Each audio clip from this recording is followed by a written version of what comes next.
Good morning. Today we're going to begin packet 6. And we're going to start with lesson 21, which is factoring using a GCF.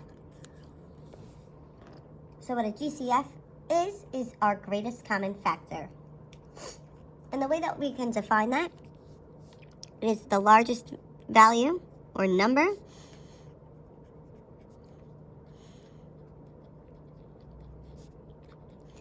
that you can divide into two or more numbers or values.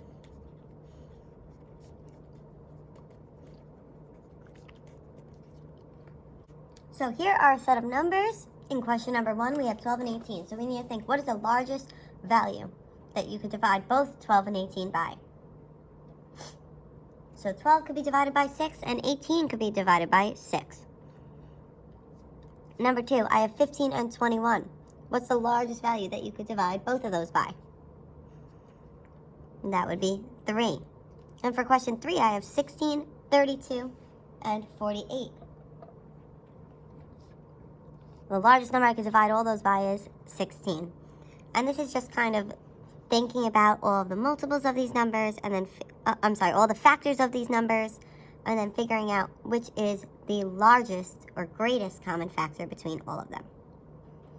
So I want you to try 4, 5, and 6 and come back to check your answer. So looking at question 4, 12 is the largest number that you could divide into both 12 and 24. Number 5, each of these divide by 5. For question number 6, 3 is the largest that divides into each of those.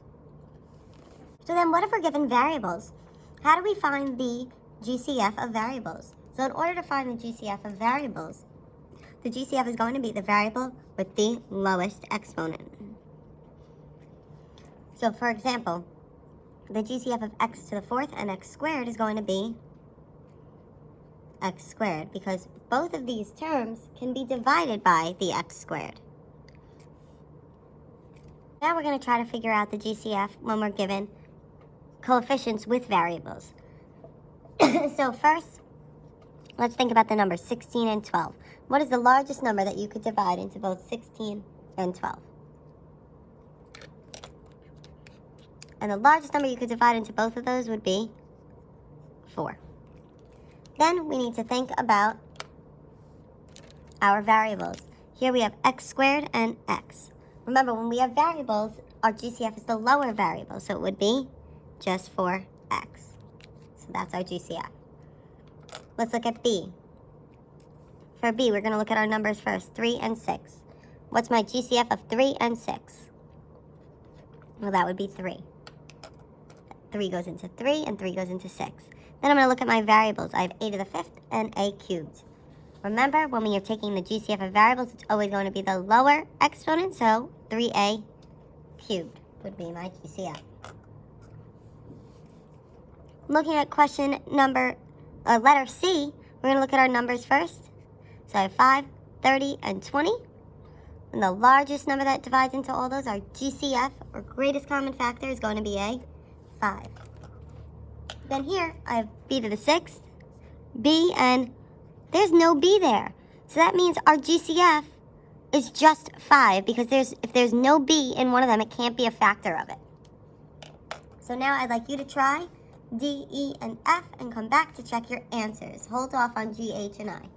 So looking at D, our greatest common factor of 8 and 16 is 8. And then I have y cubed and y, so it would be 8y. Looking at E, I have 15 and 35 with a greatest common factor of 5. And n to the 8th and n to the 5th. My greatest common factor is the lower one, which is n to the 5th. Letter F, I have 3, 12, and 36. My greatest common factor is 3. Then I have m to the 4th, m cubed, and m. So the lowest one out of that would be n, m. So 3m is my GCF. Now, if we're looking at letter G, we have our numbers first, or our coefficients that we need to figure out our GCF for. So I have 16 and 36. So we have to think, what is the largest number you could divide into both of these? And it would be 4. Then we need to look at our variables. So I have x squared and x. So the smaller one out of those is x. But now we have another variable that could be a part of our GCF. So here I have y and y, so it would be y there. So now I'd like you to pause this video and try h and I and come back to check your answers.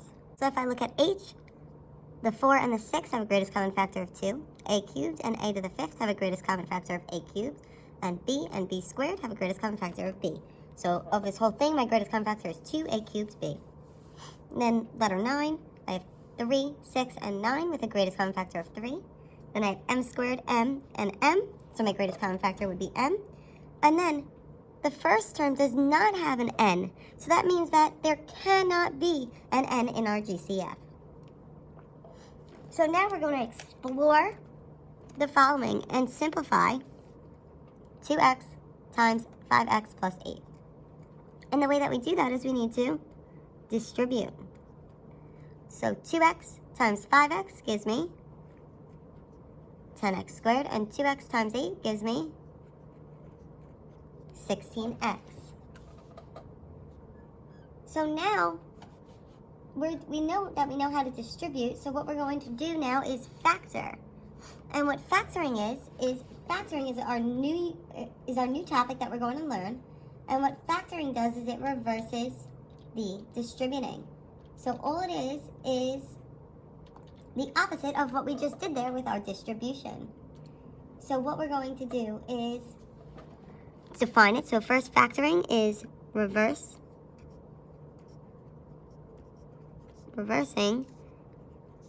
of distribution. So it's us working backwards to undo that distributing that's already done. So there are going to be a few methods of factoring that we use, and the first method that we're going to talk about is factoring using a GCF, or a greatest common factor, which we just talked about. So in order to factor using a GCF, the first step is we're going to find the GCF of each term in the polynomial. So we're going to look at our terms and try to find what's the greatest common factor. So here I have 45x squared minus 25.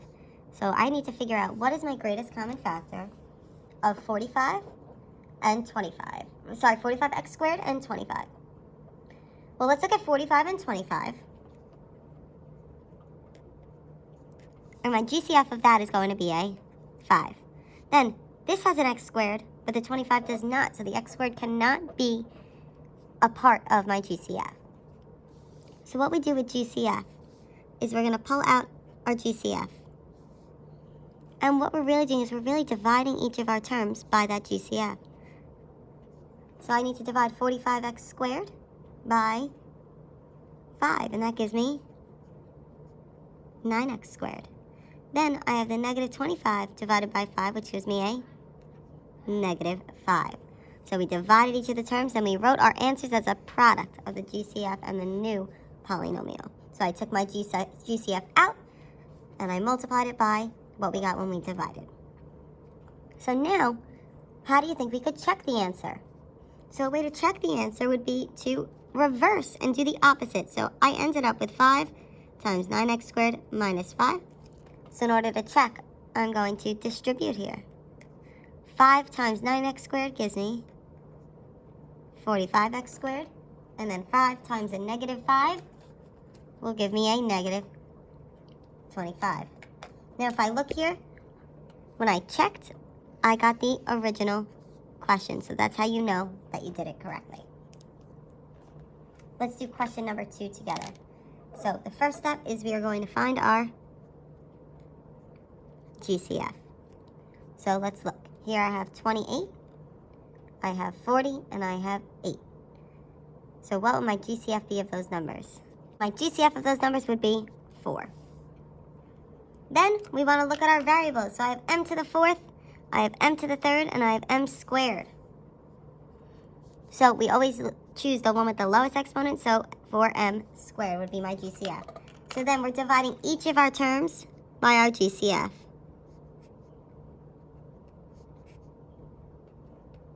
And I'm going to factor out my GCF and write it as a product. 24m to the 4th divided by 4m squared would give me 7m squared. Positive 40m cubed divided by 4m squared would give me a positive 10m. Positive 8m squared divided by 4m squared would leave me with a positive 2. The m squareds will divide out to give us 1. Then we could check our answer by rewriting what we got. 4m squared times 7m squared plus 10m plus 2. And then we're going to do the opposite, so we're going to distribute. So I have 4m squared times 7m squared, which gives me 28m to the 4th. 4m squared times 10m gives me a positive 40m cubed. And then 4m squared times 2 gives me a positive 8m squared. So then our answer was the same as the original question, so we know that we did it correctly. So now I'd like you to try 3 and 4, and then check your answers and come back to check. At example 3, once again, our first step is we need to find our GCF. GCF of 7 and 35 is 7. Then I need to look, I have a and a squared, so my GCF is a. I have b and b, so my GCF would be b. So I'm going to factor out my GCF, 7ab, and divide each of my terms by 7ab. So then, when I divide out 7ab divided by 7ab, you're dividing it by itself, so it leaves me with just 1. Then I have negative 35a squared b divided by 7ab. That leaves me with a minus 5a, and then the b's will divide out, so just a. Now you can check your answer by distributing. So 7ab times 1 gives me 7ab, and then 7ab times negative 5a gives me negative 35a squared b. Now let's try number 4. The first thing is we need to find a GCF here. So I have 12, negative 4, 8, and negative 16. So with those numbers, my greatest common factor is 4. Then we have to look here. I have a to the 4th, a to the 3rd, a to the 2nd, and a. So the lowest exponent is a. I have b cubed, I have b. Here I don't have a b, so b can't be included in my GCF. Then I have c squared, c, and here I don't have a c, so c can't be included in my GCF. So I'm going to factor out the 4a, and then I need to divide each of the terms by 4a. So when I divide by 4a, I end up with 12 divided by 4 gives me 3. A to the 4th divided by a gives me a to the 3rd. And then I have my b to the 3rd and my c squared. Then negative 4 divided by positive 4 leaves me with just 1. A cubed divided by a leaves me with a squared. And then I have my b and my c squared. Then 8a squared c divided by 4a gives me a 2a, and then we have our c there. Negative 16 divided by 4 gives me a negative 4. The a's will cancel out there, and I'm left with the b. Then you would check your answer in order to see if you got the original question. I'd like you to try 1 through 5 and come back to check your answers. So taking a look at number 1, my GCF is 2a, so I factor out the 2a, and when I divide, I'm left with a cubed plus 4. Number 2, my GCF is 5, no variables because the 10 doesn't have a variable there, so I factor out the 5, and I'm left with x cubed minus 2. Number 3, my GCF is 4ab squared. When I divide that out and factor it out, I end up with 4ab squared times 2 minus 3ab. For number 4, my GCF that I factor out is 5cd squared. I end up with 2c squared plus 3d. For question number 5, my GCF is just 5. The 15 has an F and the 20 has a G, so these are not the same. So only a 5, so I factor out my 5. I'm left with 3F minus 4G squared. If you have any questions, comment them on this video or on the Google Classroom, and then complete practice worksheet number 21.